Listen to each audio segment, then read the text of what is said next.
Good afternoon, everyone. It's a little bit of a smaller room today. Smaller crowd, obviously. Small room is, I don't think the room has shrunk in the last 48 hours, but yeah, smaller crowd, which I'll try not to take personally. Let me start with some opening comments. Secretary Blinken will travel to New York City next week to participate in the 79th session of the United Nations General Assembly. While at UNGA, the Secretary will reiterate the United States' commitment to addressing global challenges through multilateral action. UNGA High-Level Week is a time for UN member states to reaffirm our collective commitments to the tenets of the UN Charter, and the United States recognizes the UN's critical role in maintaining peace and security, advancing sustainable development, and promoting human rights. In New York City, the Secretary will speak at the UN Summit of the Future, where world leaders have the opportunity to better position the UN to address the challenges of today and tomorrow, and to deliver solutions on the issues that matter most to the lives and livelihoods of our people.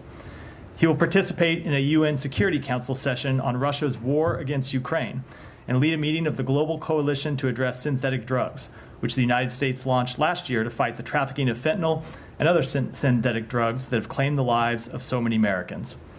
In addition, he will hold a number of bilateral and multilateral meetings with allies and partners to discuss how we can continue to support Ukraine, how we can reach a ceasefire to the conflict in Gaza, address the ongoing suffering in Sudan, ensure a free, prosperous, and stable Indo-Pacific, and tackle many of the other urgent challenges the United States and the world are facing.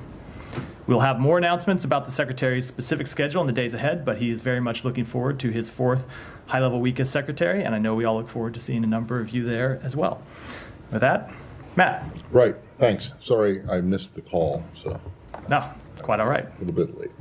I've got two things before people get into what I'm sure is going to be the dominant theme of today, but I want to get them out of the way first. No, Lebanon. But I'm not going to ask about Lebanon. I want to ask one, have you been able to substantiate or find any evidence that anyone in Ukraine or anywhere else informed you, meaning the embassy or the State Department here, of this guy who is accused of attempting to assassinate former president? So I've seen obviously some of the public reporting where various individuals or organizations have said that they were in contact with our embassy in Ukraine about his activities in Ukraine. We to date have found no record of such a communication. I can't rule out completely that there wasn't any such communication, but as of date, we've found no record of one. Okay, and that's with the embassy. The embassy in Ukraine, yes. Or embassy staff. What about here? We haven't found any other. Obviously, the State Department's a big place, so that's why I say I can't rule out that someone didn't have a communication with somebody somewhere in the State Department, but we, as of yet, have found no record about anyone, any individual or organization communicating with us about his activities there. I realize this is a difficult question to answer, and you may know why, but if you had, then what could the State Department do about it? If you were told that there was some American citizen abroad acting suspiciously, what could this department have been able to do? So it would depend on the circumstance, but if, for example, we were told that an American abroad was acting in a way that was a threat to others, it's the type of thing that we could refer to law enforcement, and as a standard course of practice, we would refer to law enforcement. Okay. All right, and then the second thing, which is not on Lebanon, is you've seen that the chairman of the House Foreign Affairs Committee has postponed the hearing or the meeting that they were going to have on a contempt citation for the secretary from today, while the secretary is in Egypt or was in Egypt and is now in Paris, until Tuesday, when I presume, but please let us know, that he's aware that the secretary will be in New York on Tuesday, and that the time of the hearing, which is scheduled for 10 a.m. on Tuesday, is literally like 20 minutes before President Biden is supposed to speak at the General Assembly. Do you think that HVAC's, or at least the chairman's efforts to go after accountability on this are serious, or are they just screwing with you? Let me say a few things about it. Number one, first of all, we are glad that the committee finally recognized that the secretary does have important foreign policy business to carry out on behalf of the United States. We told them weeks ago that he would be in the Middle East this week on the date when they said that they wanted to have a hearing today. We told them that he would not be in the United States, that he would be traveling overseas to try to reach a ceasefire to the conflict in Gaza. They went ahead and scheduled the hearing for that date anyway and threatened him in contempt if he didn't show up on a day when we had told them that he would be out carrying out these important foreign policy duties. Glad that they moved the hearing from today until Tuesday in recognition that he's not here. But once again, they have unilaterally selected a date when we have told them in advance that he will be not in Washington, D.C., because he will be elsewhere in carrying out important meetings to advance the foreign policy interests of the United States. To give you an example of what some of those meetings he will be having next week are. Number one, he will be participating in a United Nations Security Council debate on the war in Ukraine. We expect President Zelensky to be at that meeting. We expect the Russian foreign minister to be at that meeting. Well, we obviously think it's in the interest of the United States that the United States be represented at that meeting by the Secretary of State to defend the United States interests. He is going to convene a meeting of the Global Coalition to Address Synthetic Drugs, which the Secretary founded to try to fight the scourge of fentanyl trafficking. Chairman McCall himself has said that the United States needs to work with its allies and partners to do more to address fentanyl trafficking. Well, that's what the Secretary is doing next Tuesday in New York. This is a meeting that has been long scheduled with foreign ministers and other foreign leaders that we are intent on carrying out because of the important foreign policy, because of the important outcomes that we expect to have from that meeting. He also will attend other bilateral meetings. He will be with the president. The president is speaking to the General Assembly that day. The president will be having other meetings, and the secretary will be attending those meetings with the president. So he has important duties to carry out at the General Assembly. Now, I will reiterate what we have told the committee privately and what I have said publicly, which is the secretary is willing to come and testify before that committee. We have said we are willing to work with him on a date that is mutually agreeable, but obviously they can't just set a date when he has scheduled meetings to go participate in a Security Council meeting or convene this meeting to address fentanyl any more than he could be there today when he was in the Middle East trying to reach a ceasefire. That is not the type of accommodation that the Supreme Court has said the Congress must carry out under the Constitution. So if they are intent on having a hearing next Tuesday, we will again make another witness available. And if they don't want to have it Tuesday, if they can have it another day, we will make the secretary available. But we expect the committee to work with us through the constitutionally mandated accommodation process. Well, at the moment, do you think that they're actually that they're actually serious about wanting to conduct oversight? Look, or do you think that there's some kind of a political agenda at play here? So it very much does not appear that they're acting in good faith. When we tell them weeks in advance that on Thursday, September 19th, the secretary is going to be in the Middle East. You can't be in the Middle East and appear before a congressional hearing in Washington, D.C. at the same time. And they set a hearing for that date anyway. And then when we get close to it and they realize, oh, yeah, he actually is in the Middle East. And so they moved a hearing to Tuesday when we have told them that he is going to be in New York carrying out these important meetings, and they schedule it anyway and threaten him in contempt rather than hold it on another date. There's nothing magic about next Tuesday. They could hold the hearing on another date. We've said we'd make the secretary available on another date. So when they are not willing to take yes for an answer, I think it does call into question whether they're acting in good faith. So are you saying that if Congress is supposed to be in recess the week after next, I believe, if they were to, or at least members of this committee were to come back into session, the secretary, while he is in D.C., before any other potential travel that's coming up in the second week of October, that he would be willing to appear? So I'm not going to negotiate a date in public. That's what we can do. No, I'm not asking you, but the idea is that they have raised is that, well, we're going to be in recess. Congress has raised we're going to be in recess.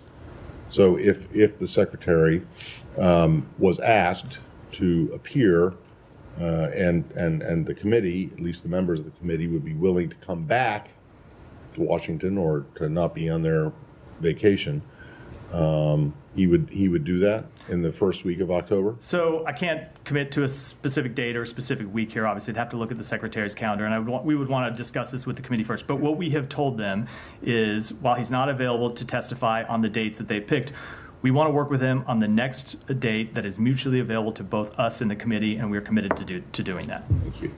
Yeah, Jillian. Question on Iran. I'm wondering what the department's response is to this recent revelation yesterday that, I mean, we knew that the Iranian regime's hackers were trying to penetrate presidential campaign, but now we learn they're so far burrowed in there that they actually managed to steal Trump campaign information and share it with what was then the Biden-Harris campaign. I mean, it's pretty I don't know, it seems shocking. Yeah, so we have been raising concerns about Iranian cyber actors attempting to influence elections around the world, including U.S. elections, for some time. It was, of course, disclosures by the United States that brought all of this to light. I think these latest attempts are nothing new by the Iranian regime. It's sought to undermine democracies around the globe for years, but of course they're absolutely troubling. Iran should not interfere in our elections. No country should interfere in our elections. And what we will do is continue to expose those countries that attempt to interfere in our elections, and we will hold them accountable for those actions. So I understand that Iran's attempts may not be new, but certainly the degree of success they're now having is new. We've not ever seen anything like that before. At least that was disclosed publicly. Well, we've certainly seen countries hack into presidential campaigns before. Obviously, you're right. We have not publicly disclosed any example of Iran having done so. No, it is absolutely a concerning set of behaviors by Iran, which is why we have committed to exposing those actions publicly and why we will hold them accountable for them. Yeah, Jane. Sorry, I don't know why I skipped over the line, Sean. I mean, do you want to go? Going typewriter style we down the switch line. to Lebanon? Yeah. We're seeing increasing escalations there. The Israeli Defense Forces say they're launching strikes there. Gallant has mentioned a new front. What is your response to the fact that it seems the Israelis are trying to escalate this to another front in the war? So we have been made very clear, and you heard the Secretary speak to this publicly yesterday in Egypt, that we don't want to see any party escalate this conflict. We think that the best way to solve the really very real security challenge that Israel faces is through a diplomatic resolution that would allow thousands of Israeli citizens to return home and allow thousands of Lebanese citizens to return home. We're going to continue to press that on all parties. What have they shared with you about their plans for the Lebanon offensive? So I will keep those conversations between our two countries private. We consult with them about a range of security measures all the time, of course. But I will say, in our private diplomatic conversations, we have said what we said publicly to them. What we say publicly to you is the same thing we say privately to them, which is that we do think a diplomatic resolution is by far the best way to address the real security concerns that they have. And is that something they're still accepting? They still want a diplomatic resolution, but you can look at their public statements and judge for yourself where they're going. But we still do hear them say that they prefer a diplomatic resolution. That's why we're going to continue, and among other reasons, that's what we'll lost myself in my words. That is one of the reasons why that's what we will continue to push for. And then I'm curious, is the U.S. still prepared to back Israel if they are to escalate this on a northern front? So let me make one thing clear. We are committed to the defense of Israel against terrorist organizations. That includes Hamas, it includes Hezbollah, includes other Iranian proxies. We will continue to stand by Israel's right to defend itself. But we don't want to see any party escalate this conflict, period. So just follow that. Yeah. You don't want any party to escalate it. I mean, for example, today when Nasrallah was speaking, there are Israeli jets, breaking the sound barrier over Beirut. Are those escalatory actions? So I'm not going to comment on any one specific action. Obviously, we have seen Israel and Hezbollah launching strikes at each other going back to, I believe it was October 8th. And immediately after the October 7th conflict, Hezbollah began sending rockets and drones across the border to target Israeli communities. And we've seen Israel respond to that by targeting Hezbollah militants inside Lebanon. So that has been a pattern since October 7th. And of course, it goes back well before that, but it's been an entrenched pattern nearly every day since then. We continue to push for a diplomatic resolution. We continue to believe the only way to get there is by first getting a ceasefire in Gaza, and so that's what we'll continue to focus on. I mean, when just taking a step back, perhaps, when you're saying you want de-escalation, how dangerous is it right now in Lebanon? I mean, what we've seen in recent days, what's the level of concern? It continues to be a very dangerous situation. Now, look, it has been a dangerous situation since October 7th. As I just said in my previous answer, you've seen Hezbollah launching terrorist attacks against Israel nearly every day since October 7th.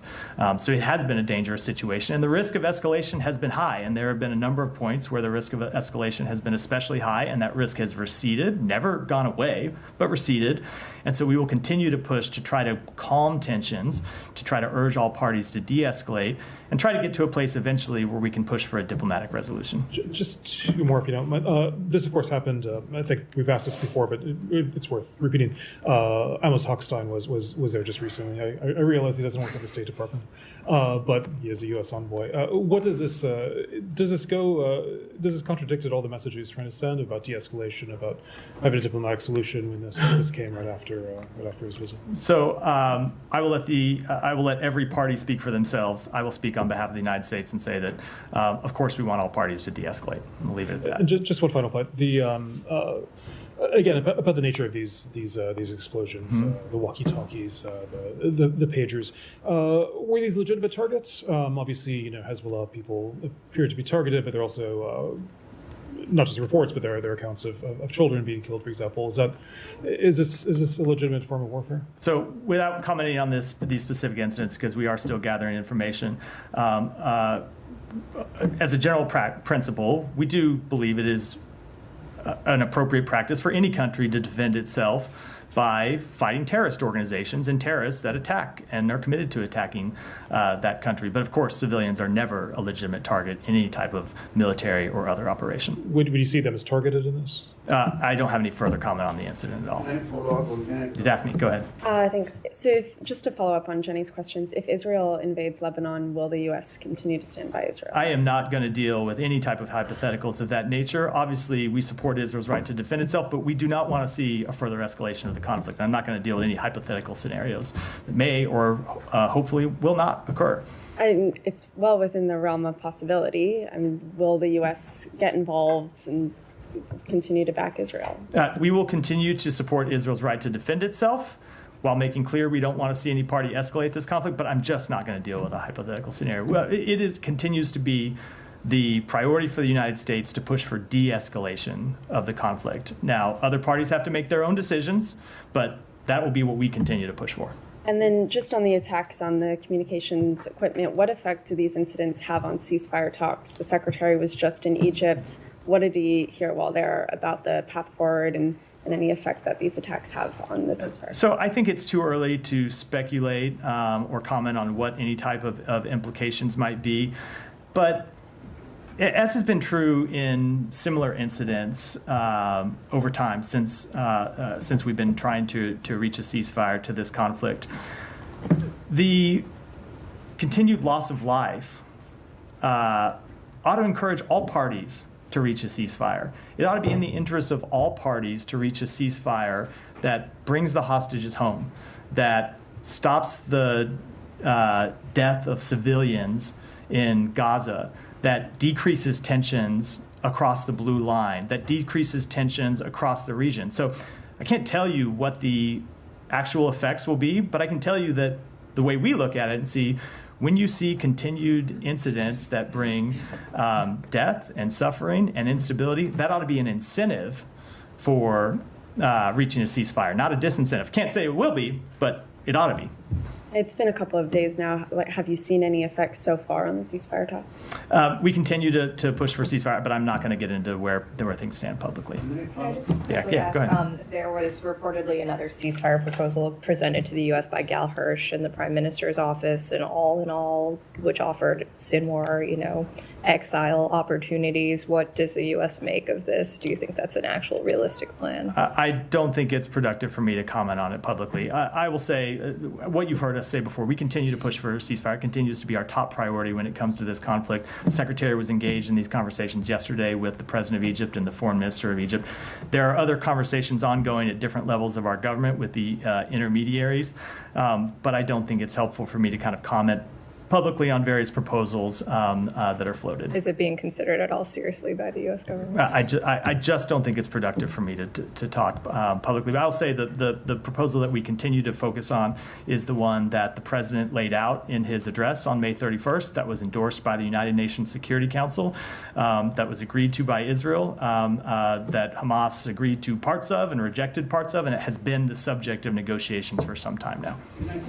So, go ahead. You say that they accepted part of and rejected part of, but they issued a statement. They accepted all of it way back then on the 3rd of July. So I guess it depends what you mean by accepted. Accept with amendments is not accepting. They accepted and they had amendments, and let me just say, they had amendments that they came back with. There were parts of that proposal they did not accept that they asked for changes to. So that's not a full acceptance, just as a factual matter. But it's also factual that it's the Israeli Prime Minister putting new terms. Said, I'm just saying as a factual matter, what you said is not correct. Okay. All right, let me ask you just a couple of things in your response to Daphne on. Now, U.S. officials don't believe that Israel is preparing to invade Lebanon. You don't believe that Israel will invade Lebanon? So I don't know where you got that assessment from. I'm not making any public assessment. Okay. Some are saying that they Some don't are saying, the mythical. I never like to reply to the mythical some are saying. If you have a specific thing to refer to, I'm happy to. Otherwise, I'll speak to what the State Department believes and what the State Department is doing. Let me then deal with this from a different point. Do you believe that Israel is preparing to invade Lebanon?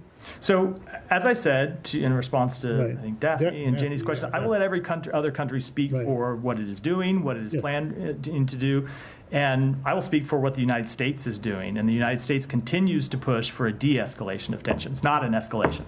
Mm-hmm. Let me just have a couple more questions with the indulgence of my colleagues. Israel is blocking about over 40% of food assistance into Gaza, according to the HuffPost. Are you aware of these statistics? And can you update us on the latest level of U.S. aid to Gaza? So I'm not aware of that specific statistic. I can tell you that it's getting food, water, medicine continues to be something that we work on. We have seen something of a stabilizing of the levels of food and water coming in. Not a sufficient level, but when things got to a really dire level, they have come back up from kind of what that floor was several months ago. It's something that we continue to work on every day. But I think our experience over the last 11 months shows us the only way to get a durable delivery of humanitarian assistance into Gaza is to reach a ceasefire. So you have an increased ability to get food, water, medicine, other humanitarian goods to the crossings themselves, and then you have the ability to deliver them from those crossings inside Gaza to the people who need them. But you are keeping tabs on the level of aid that goes in. Of course, I don't have the number of trucks that came in at my fingertips. I'm happy to follow up with you after the briefing. But is it at the same level as it was, when the pier was there, or less or more? So the level changes, as I think because the truck numbers are public. They're publicized by various UN entities. I don't have them at my fingertips, but they're publicly available, and I'm happy to engage with you after the briefing to get them to you. And I wanted to ask you about normalization. Yesterday or the day before, the Crown Prince of Saudi Arabia, MBS, said there will be they will not recognize Israel without a Palestinian state. So do you feel that now, we're getting so close to the election, this effort to normalize will be dropped by this administration? So, Saeed, that is exactly what the Crown Prince said to Secretary Blinken when we met with him in Saudi Arabia on January 8th. And the Secretary came out publicly and said that he had just met with the Crown Prince, and the Crown Prince said there are two things that he needed to see before he could move forward on normalization. One was a ceasefire in Gaza, and one was a legitimate path to two states. So that has been his position, and we have publicly discussed his position for some time. I'm aware, but I'm saying that as the calendar, or as the window closes, do you feel that it's going to be, further effort by the administration to pursue normalization? Every day that goes by, it gets tougher to accomplish anything. That's just a temporal fact. We continue to believe, however, that long-term, of course, normalization of relations between Saudi Arabia and Israel is in the interests of both countries. It's in the region, as is the establishment of an independent Palestinian state, which Saudi Arabia has made very clear is inextricably linked to normalization. All of those things are in the interests of Israel. They're in the interest of Palestinians. They're in the interest of the broader region. Now, we are obviously quite aware of the challenges that we face in getting to those now.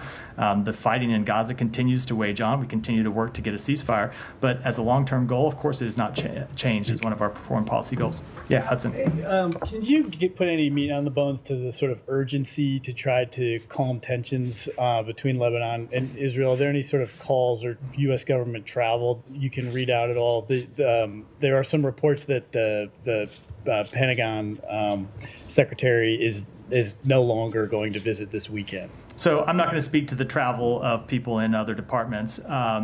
I will say that we continue to engage with our Israeli counterparts on this. As was publicly reported, Amos Hochstein was just in Israel on Monday, pressing the need for de-escalation and pressing the need for a diplomatic resolution. The Secretary of Defense has talked to the defense minister several times in the past few days.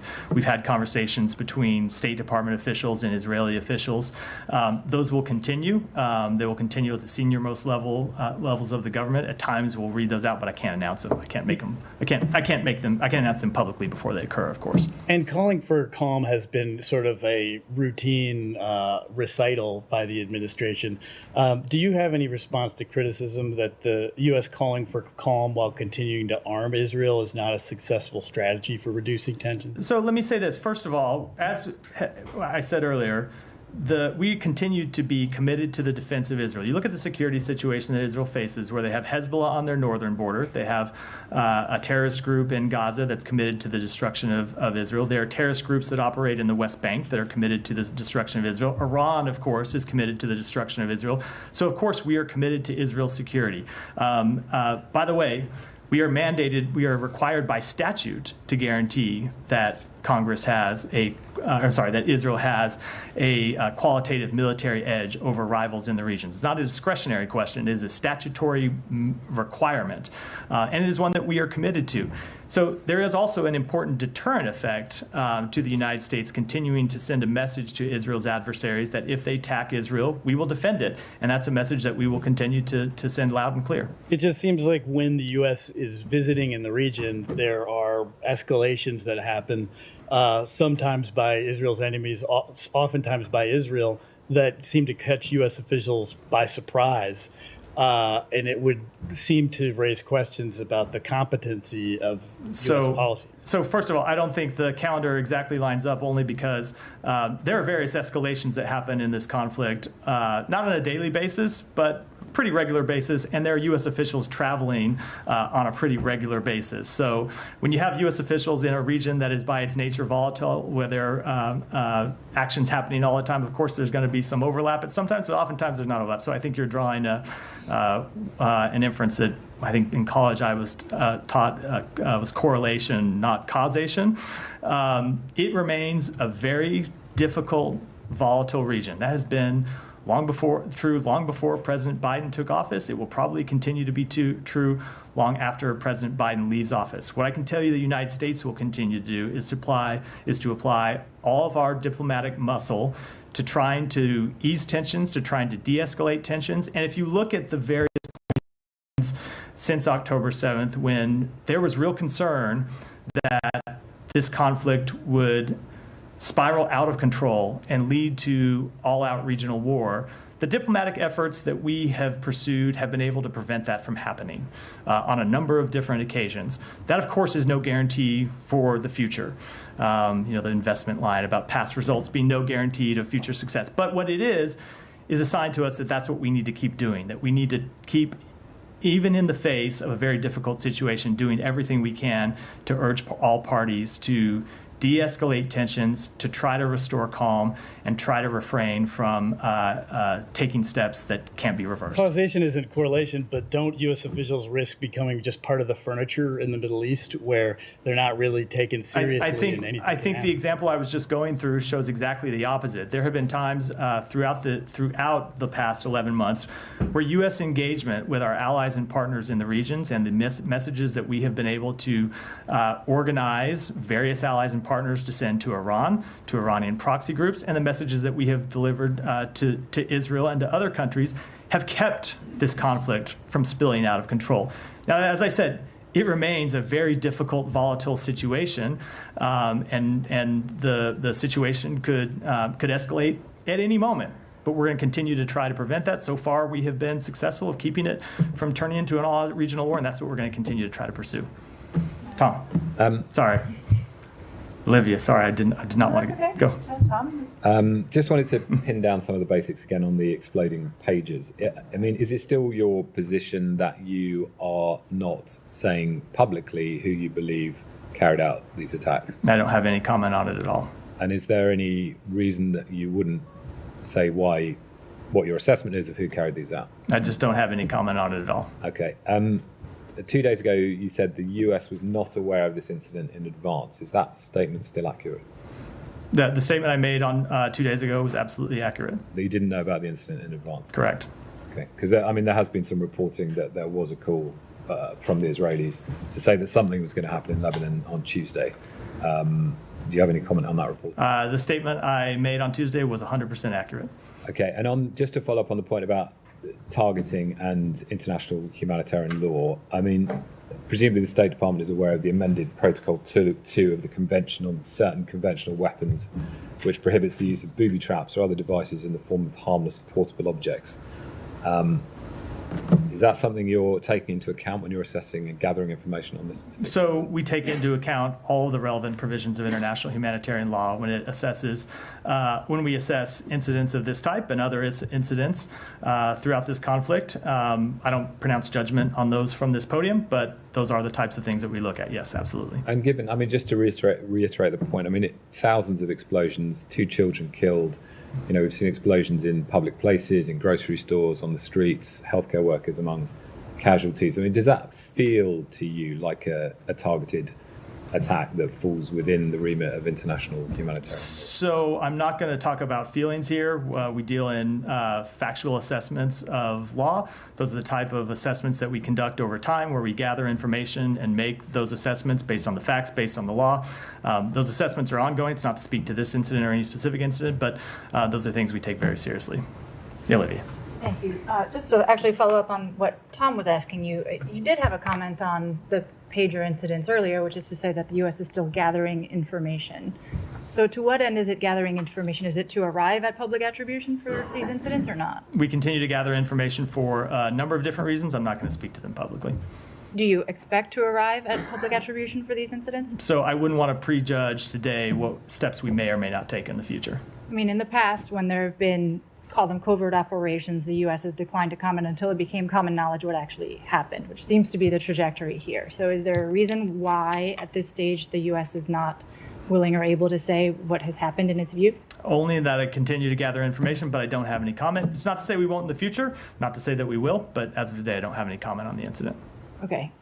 Why is it too soon to tell whether or how these incidents may have affected ceasefire talks in Gaza? Have you not heard from other parties, whether Hamas, the Egyptians, or the Qataris, that it was at least counterproductive to the facilitation of these talks? So I won't get into our private diplomatic conversations, but oftentimes when you have a big incident in the region, this has been true throughout these talks, it does take a few days for the proverbial dust to settle to see where things are going to shake out. So at this point, it would be speculation for me to try to judge how it will impact the talks, especially as you know, we've said this before, oftentimes communications with Hamas are difficult, they take time. It's just too early to have it to be able to speculate about any kind of impact. So you've heard no objections or complaints or reluctance from other parties to continue those conversations so long as what's happening in northern Israel and Lebanon is happening? So when you say any parties, I'll talk about the mediators who we communicate with. No, there has been no reluctance to continue to work to try and get a ceasefire from any of the mediators that we were working with on this arrangement. Okay, and the expectation that a bridging proposal may come, I mean, U.S. officials have been saying it could come sort of any day for the past several weeks. Is there any update to that timing? I don't have a timetable put on it, no. Does the Israeli government agree with the U.S. that the only way to settle or to arrive at sort of a calmer situation in the north is by arriving at a ceasefire related to Gaza first? So they should speak to that publicly, and I know that they have. I'm not going to speak on their behalf. Well, is it based on? I mean, your you can look at their understanding public from statements. this They have conversation? said they have said many times that they could reach it through a diplomatic solution, military solution. But to elaborate on that, that's a question you should put to them. Okay, but I mean, based on your conversations, diplomatic engagements with the Israelis, is it the U.S.'s view that that is how they are proceeding? So I'm, again, not going to talk about their view. They have talked about this publicly, and at times you have heard various officials from the Israeli government come out and say that they prefer a diplomatic solution, but that they are ready for a military solution if they can't reach a diplomatic solution. I don't believe they've ever put a timetable, but they've said that publicly a number of times. They said it privately to us on a number of occasions, too. I cannot speak for what decisions that they are going to make, obviously. Those are decisions that they will make, and they can speak to them. I can speak to what we have said to them, and it is what I have said to you and what the Secretary has said publicly and the President on down, that we continue to believe a diplomatic resolution is the best way to ensure both short-term peace and security for Israel and the tens of thousands of Israeli citizens that have been displaced, and also long-term stability. A diplomatic resolution writ large. I'm asking specifically about the sequencing that a Gaza ceasefire must come first before anything can be. So the issue there is that you have heard the head of Hezbollah say quite publicly, as recently as today, that there will be no calm, there will be no cessation of the terrorist attacks against Israel until there is a ceasefire in Gaza. So it's not really an Israeli assessment. It is the fact that Hezbollah has made clear there won't be any end to the terrorist attacks against Israel until there's a ceasefire in Gaza. Well, but it's the U.S. taking Hezbollah at its word that at its word and at the precedent of the last 11 months, right, where they've continued daily attacks. Okay. Well, so I will say other than when there was the week-long pause in hostilities last November. Other than that, they've continued near daily attacks, I should say. right. But as you've made the point before, public statements can be different from private assessments. So In this case, the public statements have matched the public actions. So one more question, sorry, about Iran and whether the U.S. has an understanding based on diplomatic, direct or indirect interactions, whether there is a heightened risk of retaliation from Iran given its ambassador to Lebanon was injured as part of these incidents. I wouldn't want to speculate on what actions Iran might take. We have always made clear to Iran throughout this conflict that it should not take any actions to escalate the conflict, and if it attacks Israel, we will defend Israel. Do you think the U.S. has one more? I really do have to go. Sure, to a clear people. understanding of what Iranians' intentions might be. So it is always impossible to judge what a foreign country may or may not do. Leave it at that. Hiba, go ahead. Since you brought up what Nasrallah said today. Since you brought up what Nasrallah said today about what he said that Western countries reached out to them after the attacks and they said stop the attacks against Israel and everything goes back to normal. Now we know where the talks, the ceasefire talks with Hamas stand. We know that you have Philadelphia corridor and the prisoners. When it comes to Lebanon, he said that the Western countries offered them that stop the attacks and everything goes back to normal. Now, they said no, not before a ceasefire in Gaza. But for the Israeli, it is not the same. I mean, they said they want to change the status quo. They want to change the situation. So where things stand here, there's a misunderstanding what Hezbollah wants and what the Israeli want. And what are you offering for what? We continue. So I'm not going to speak to what Hezbollah wants or speak to these supposed private outreaches that Nasrallah said that Hezbollah received. What we want is calm. We want calm for the tens of thousands of Israeli families who've been forced from their homes, and we want calm for the tens of thousands of Lebanese families that have been forced from their homes. Now, look, Nasrallah could stop the terrorist attacks across Israel. And I guarantee you, if he did that, we would be impressing upon Israel the need to maintain calm on their end. The bottom line is he hasn't stopped those terrorist attacks. And so as long as Hezbollah is launching terrorist attacks across the border, of course Israel is going to launch military action to defend itself, as any country would. What we continue to push to all the parties is not to escalate the conflict, not to let it spiral out of control into a war that we don't think serves either side's interests, and to ultimately try to get to the point, try to let us get to a ceasefire in Gaza that would help bring calm across the blue line. So, if I understood you well, you support going back to October 6th on the northern border.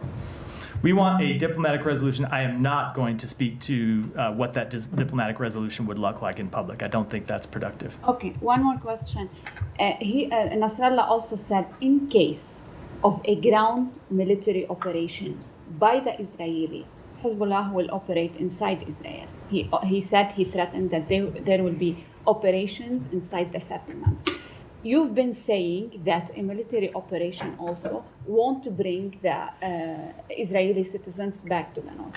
So do you assess that Hezbollah is able to execute what Nasrallah said today? I am not going to offer any private assessment, or I'm not going to offer publicly any type of private assessments that we have about Hezbollah's capabilities. Thank you. Yeah, go ahead. Thank you, Matt. And I'll go with the same route here about Lebanon. You don't have any assessment, you said, in answering many questions, but is it that you don't have it or you don't want to share it? I don't have any public assessment to offer, no. Okay, and because my question goes to that, you're still assessing and you're still calling diplomatically that everybody should de-escalate, but things on the ground are moving in the opposite direction. Israel is moving troops to the north. Hezbollah today said that what Israel did on Tuesday is a declaration of war. And am I fair to you if I assess from all of the answers that you give to my colleagues here, that you kind of helpless, like we're gonna call upon them, whether they want to listen to us or not is up to them? So let me put it this way. I talked about this to some length in response to Hudson's questions earlier. Throughout this conflict, we have worked to keep the conflict from escalating. And you have seen us at times when tensions were quite high intervene with various parties and send messages to various parties and conduct diplomatic engagements that have kept the conflict from really spilling out of control and leading into regional all-out war, which, if you remember, has been one of our top strategic goals since October 7th. It's what the President and the Secretary were talking about from day one, trying to avoid, and it continues to be our top strategic goal. But of course, every country in the world has agency. Every country in the world, every entity in the world is responsible for their own decisions.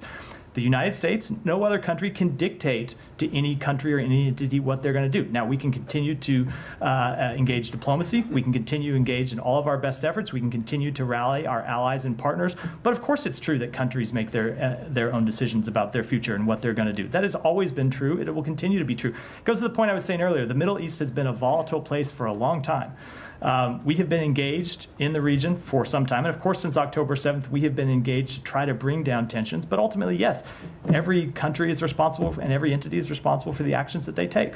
But, I mean, you just answered Heba's question about that if Hezbollah ceased attacking Israel, you will press Israel to cease attacking them. We want to see, look, ultimately, we want to see a resolution. That's exactly what I was referring to. We want to see a resolution to the violence. That's what, when I say we want to see tens of thousands of Israelis return home and tens of thousands of Lebanese return, that's exactly what I'm referring to.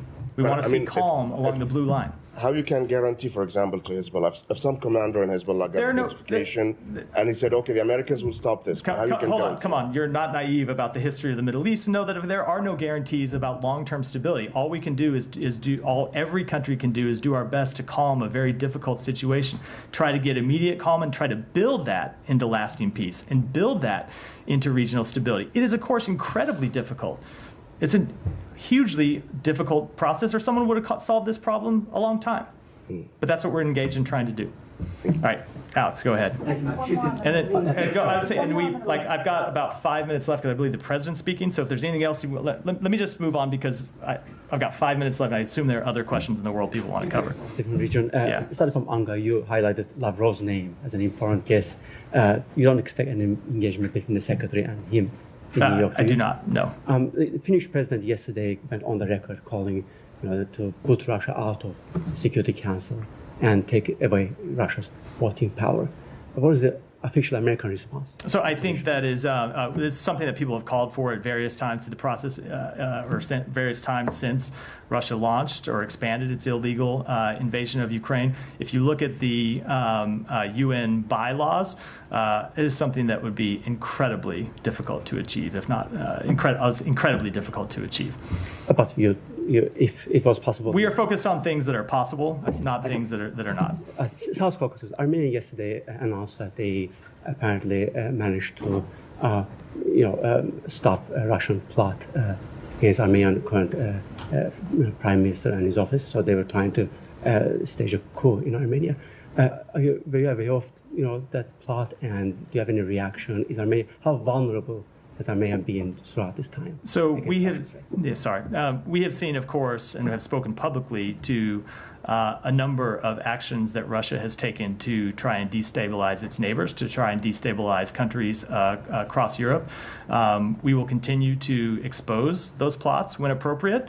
As you saw the Secretary do last Friday when he talked about a Russian plot to interfere in the Moldovan election, we will continue to inform our allies and partners about those plots when appropriate. Sometimes we do it privately and not publicly, and we will continue to work with our allies and partners to hold Russia accountable for its actions. Thank you. On Georgia, we've been discussing Georgia's Russia law multiple times, but there's another piece of legislation, a copycat piece of legislation from Moscow, which is called quote-unquote family values law, and we have already seen that they passed it, and there's also real-life consequences.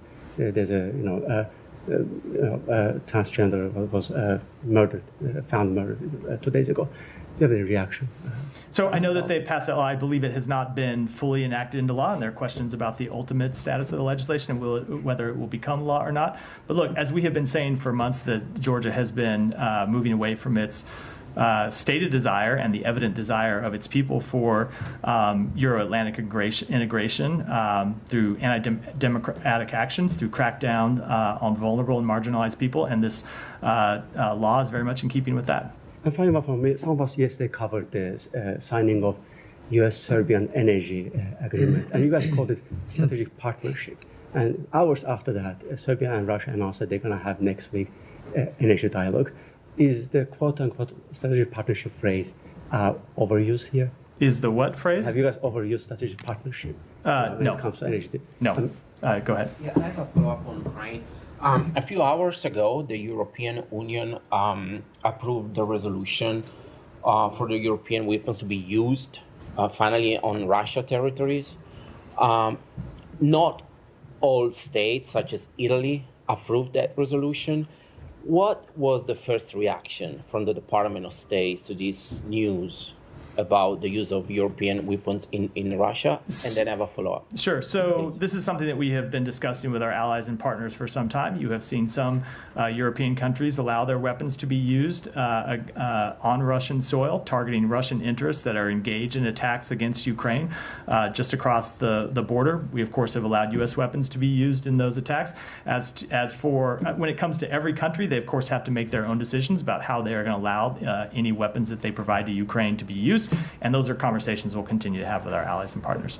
This decision will impact the decision from the U.S. To allow Ukraine to use the long range, because not all European states agree to use NATO weapons in Russia. I just don't have any further comment other than that it's an issue we'll continue to discuss with our allies and partners. Let me do one more, and then I do have to break because I believe the president's giving a speech. Thank you, and sorry to double back to Lebanon and the timing here, but I know what you said about what the U.S. was aware of or not aware of in this case ahead of the pager explosions, but about a day later, there was another wave of explosions, this time the larger radio devices. Did the U.S. have any idea that that was going to happen ahead of time? We were not involved in that operation in any way, shape, or form, and I'll leave it at that.